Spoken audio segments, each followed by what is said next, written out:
Welcome to our channel. നമ്മളിപ്പോൾ ഇന്നൊരു സാരിയുടെ വീഡിയോ ആണ് ചെയ്യുന്നത്. സാരിയിൽ പെയിൻറ് ചെയ്യണത് പ്രാണയുടെ ഒരു സാരി പെയിൻറ്റിങ് ഇപ്പോൾ നമ്മുടെ ഓണം കളക്ഷനിൽ പുതുതായിട്ട് അവർ ലോഞ്ച് ചെയ്തിട്ടുണ്ട്. അതിൽ ബ്ലഷ് വിത്ത് ആഷ് പറഞ്ഞ ഐശ്വര്യ ചേച്ചിയുടെ ഒരു വ്ളോഗ് ഞാൻ കണ്ടിരുന്നു. അതിൽ ചേച്ചി അടിപൊളിയായിട്ട് 8000 രൂപയുടെ സാരി 275 റുപ്പീസ് കോസ്റ്റിൽ ആ ചേച്ചി റീക്രിയേറ്റ് ചെയ്യുന്നുണ്ട്. അതിൽ ഇൻസ്പയർ ആയിട്ടാണ് ഞാൻ ചെയ്യാൻ പോണത്. ഇതാണ് ആ വീഡിയോ. ഇതിൽ അടിപൊളിയായിട്ട് ആ ചേച്ചി ചെയ്യുന്നുണ്ട്. ബൈ വൺ ആയിട്ട് എന്തൊക്കെ ഐറ്റംസാണ് വേണ്ടതെന്ന് എല്ലാം പറഞ്ഞു തരുന്നുണ്ട്. അപ്പം നമ്മൾ അതൊന്ന് നമ്മൾ ട്രൈ ചെയ്യാം. അത്രയേ ഉള്ളൂ. സക്സസ് ആവുമോയെന്ന് അറിയില്ല. നമ്മൾ ആദ്യമായിട്ടാണ് ഇത് ചെയ്യണത്. പെയിൻറ്റിങ് ചെറിയ പെയിൻറ്റിങ് ഞാൻ ചെയ്തിട്ടുണ്ടെങ്കിലും ഇത് ഫസ്റ്റ് ടൈമാണ് ചെയ്യണത്. അതിന് വേണ്ട എല്ലാ സാധനങ്ങളും ഇപ്പോൾ ചേച്ചി പറഞ്ഞ പോലെ ഉള്ള എല്ലാ സാധനങ്ങളും നമ്മൾ വാങ്ങിയിട്ടുണ്ട്. നമ്മളത് ചെയ്ത് നോക്കാം. നമ്മളപ്പോൾ എന്തൊക്കെയാണ് അതിന് വേണ്ടത് എന്നുള്ളതാണ് ആദ്യം കാണിക്കാൻ പോണത്. ആദ്യം നമ്മൾ അതിന് വേണ്ട പെയിൻറ് ചേച്ചി അതിൽ പറയുന്നുണ്ട്, പ്രത്യേകം പറയുന്നുണ്ട്. ആ ചേച്ചിക്ക് മെറൂൺ കളറുള്ള ഷെയ്ഡാണ് കിട്ടിയത്. നിങ്ങൾ ചില്ലി റെഡ് തന്നെ എടുക്കണം എന്ന് പറയുന്നത്. അതുകൊണ്ട് നല്ല റെഡാണ് എടുത്തിരിക്കുന്നത്. പ്രാണയുടെ ആ പേജിലും ആ സാരിയിലും അടിപൊളിയായിട്ടുള്ള നല്ല റെഡാണ്, ചില്ലി റെഡാണ് കൊടുത്തിരിക്കുന്നത്. അത് കാരണം ആ പേജിലുള്ള അതേ കളർ തന്നെയാണ് എടുക്കാൻ ശ്രമിച്ചിട്ടുള്ളത്. മാക്സിമം ആ കളർ തന്നെയാണിത്. അത് ഒരു 4 ബോക്സ് വാങ്ങിയിട്ടുണ്ട് ഞാൻ. കാരണം എനിക്ക് വലുത് കിട്ടിയില്ല. വലുതാണ് കാണിക്കണത്, പക്ഷെ വലുത് കിട്ടിയില്ല. അപ്പോൾ അതിൻ്റെ ചെറുത് തന്നെ 4 ബോക്സ് ഞാൻ വാങ്ങിയിട്ടുണ്ട്. പിന്നെ 3D ലൈനർ, അതിൽ എംബ്രോയിഡറി ആണെന്ന് പറയുന്നുണ്ട്. പക്ഷെ നമ്മൾ അത്രയും കോസ്റ്റ് കുറച്ചല്ലേ ചെയ്യണത്. അപ്പോൾ അത്രയും വേണ്ടെന്ന് വെച്ചിട്ട് 3D ലൈനർ 2 വാങ്ങിയിട്ടുണ്ട്. ഇതാണിത്. പിന്നെ ഈ സ്പോഞ്ച്, സ്റ്റിക്കായിട്ടുള്ള സ്പോഞ്ചിൻ്റെ ഈ ഒരു അച്ച് പോലത്തെ ഒരു സാധനം, ഇത് കിട്ടാൻ കുറച്ച് ബുദ്ധിമുട്ടി. എന്നാലും നമുക്ക് ഫൈനലി അത് കിട്ടിയിട്ടുണ്ട്. ഇതിൻ്റെ ഒരു സെറ്റാണ്, 4 സെറ്റാണ്. ചേച്ചിക്ക് വാങ്ങിയ അതേ സെയിം സാധനമാണ് തോന്നുന്നു, അതന്നെ കിട്ടിയിട്ടുണ്ട്. പിന്നെ ഒരു ബ്രഷ്, അത് ഞാനൊരു ബ്രഷ്, കയ്യിലുള്ള ബ്രഷ് എടുത്തിരിക്കണം. എവിടെയെങ്കിലും ഒന്ന് ടച്ച് ചെയ്യണമെങ്കിലോ വെച്ചിട്ടാണ് ഈ ബ്രഷ് എടുത്തിരിക്കണം. പിന്നെ സാരി പറഞ്ഞിട്ട് ഇത് വാങ്ങിയതാണ്. നമ്മളുടെ കയ്യിൽ ഓൾറെഡി ഉണ്ടായിരുന്നില്ല, സ്റ്റോക്ക് ഉണ്ടായിരുന്നില്ല, പ്ലെയിൻ സാരി ഉണ്ടായിരുന്നില്ല.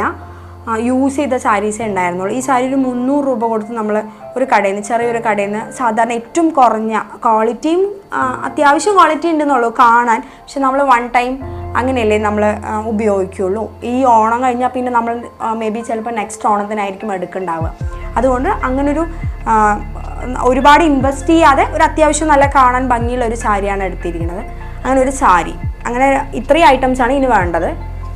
അപ്പോൾ നമുക്കിനി വീഡിയോയിലോട്ട് പോവാം. എങ്ങനെയാണ് അത് ചെയ്യണം എന്നുള്ളത് ഞാൻ ഭയങ്കര ടെൻഷനിലാണ്. അത് എങ്ങനെ അതിൻ്റെ ലാസ്റ്റ് ഫൈനൽ റിസൾട്ട് എങ്ങനെയാവും എന്നുള്ളത് അറിയാനൊരു നല്ല ക്യൂരിയോസിറ്റി ഉണ്ട്. എങ്ങനെ ചെയ്തിട്ട് നമുക്ക് എങ്ങനെയാണെന്നുള്ളത് നോക്കാം. അപ്പോൾ നമ്മൾ ചെയ്യാൻ വേണ്ടി തുടങ്ങുകയാണ്.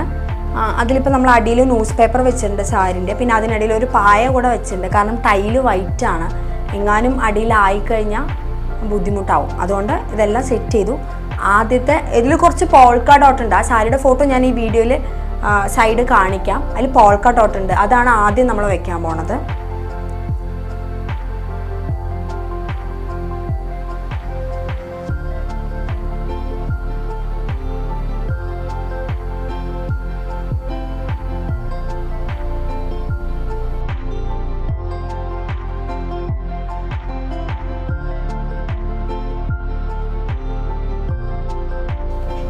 നമ്മൾ കവറാവാത്ത എല്ലായിടത്തും ഇത് കവറാവണില്ല. ചേച്ചി പറഞ്ഞു ഇതിൽ പറ്റില്ല, നമുക്ക് ഉരുളക്കിഴങ്ങൊക്കെ ആണെങ്കിൽ കുറച്ചുകൂടെ ഇതാവുമെന്നും പറയണം. അപ്പോൾ എനിക്ക് അതിൽ വലിയ കോൺഫിഡൻസ് ഇല്ല.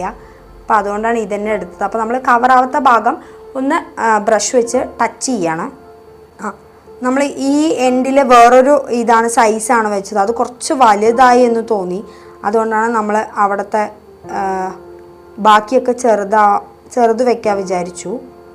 ഇതിപ്പോൾ ഒന്നിങ്ങനെ ഇരുന്നോട്ടെ, എൻഡിലായതുകൊണ്ട് നമുക്ക് 2 എൻഡിലും ഇങ്ങനെ തന്നെ വെക്കാൻ വിചാരിക്കുന്നു.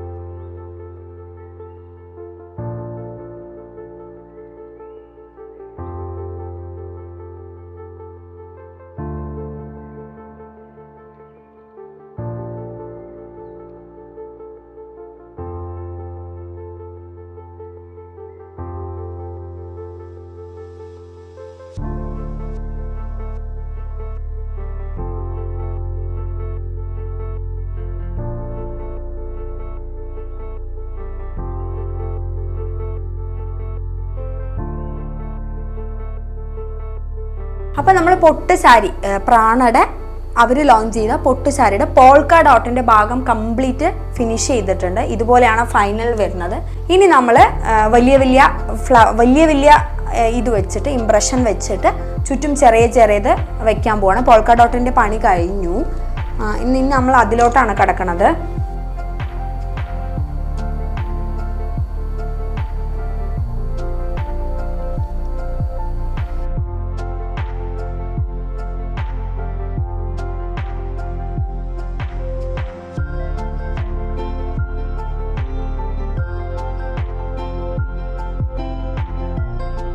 ഇനി നമ്മൾ ഇതിന് ചുറ്റും ചെറിയ ഡോട്ട് വെച്ച് കൊടുക്കുകയാണ്.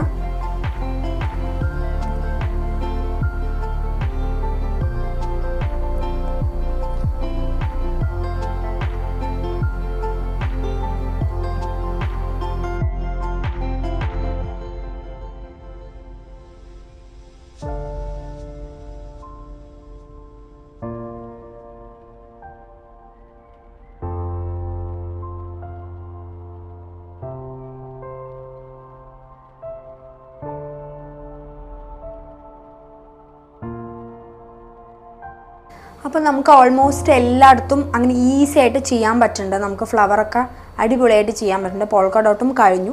ഇനി നമുക്ക് ഇതെല്ലാം ചെയ്ത് കണ്ടിട്ട് ഫൈനൽ ലുക്ക് കാണാം. ഓക്കെ, അപ്പോൾ നമ്മളെല്ലാ പോൾക്ക ഡോട്ടും എല്ലാ ഫ്ലവേഴ്സും എല്ലാം ഫിനിഷ് ചെയ്തു. ഇതാണ് ഫൈനലായിട്ടുള്ള ഇത്. ഇനി നമുക്ക് ഇതിന് 3D ലൈനർ വെച്ചിട്ട് ഔട്ട്ലൈൻ വരയ്ക്കുകയാണ്. ഫുള്ള് കംപ്ലീറ്റ് ഔട്ട്ലൈൻ വരച്ച ഫിനിഷ്. നമ്മുടെ വർക്ക് ഫിനിഷായി. നമുക്കിനി അതുകൂടെ ഒന്ന് ചെയ്യാം.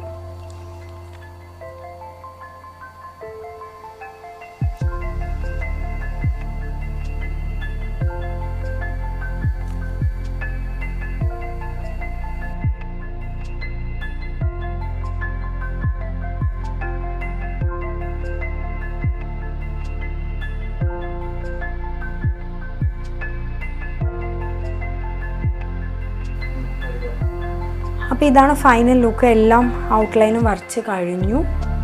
ഇനി നമുക്കിത് ഉണങ്ങിയ ശേഷം നമുക്ക് കാണാം ഇതിൻ്റെ ഔട്ട്ഫിറ്റ് അല്ലെങ്കിൽ ഫൈനൽ റിസൾട്ട് എങ്ങനെയാണ്, നമ്മളിത് എങ്ങനെയാണ് വിയർ ചെയ്യണം എന്നുള്ളത് നമുക്കിത് കഴിഞ്ഞ് കാണാം. ഇത് ഉണങ്ങിയ ശേഷം കാണാം.